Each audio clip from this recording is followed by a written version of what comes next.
Cabang olahraga pencaksilat Sumatera Selatan kembali menorehkan prestasi gemilang pada ajang Pekan Olahraga Nasional Korpri 2025. Kontingen Sumatera Selatan berhasil meraih gelar juara umum dengan perolehan 7 medali kemenangan.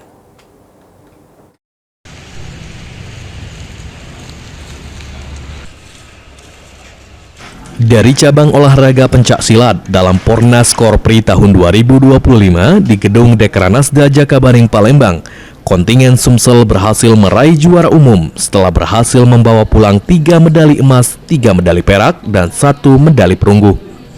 Medali emas diraih oleh Muhammad Syatar Al-Qutni di nomor tunggal putra, pasangan Sri Ayati dan Kartini di nomor ganda putri, serta Surya di kategori solo kreatif. 3 medali perak diperoleh dari nomor beregu putra yang diperkuat Bahrudin dan Ardianto Mansur, tunggal putri atas nama Okta, serta solo kreatif Desi. Adapun medali perunggu disumbangkan oleh tim beregu putri.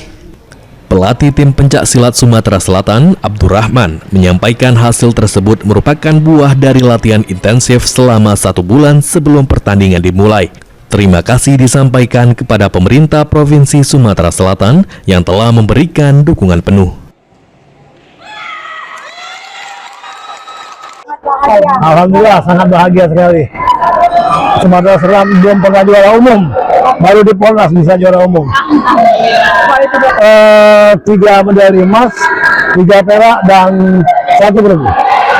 Kami mengadakan TC berjalan mungkin kira-kira 1 bulan. Sudah itu TC tetap dari tanggal 1 sampai menjelang pertandingan.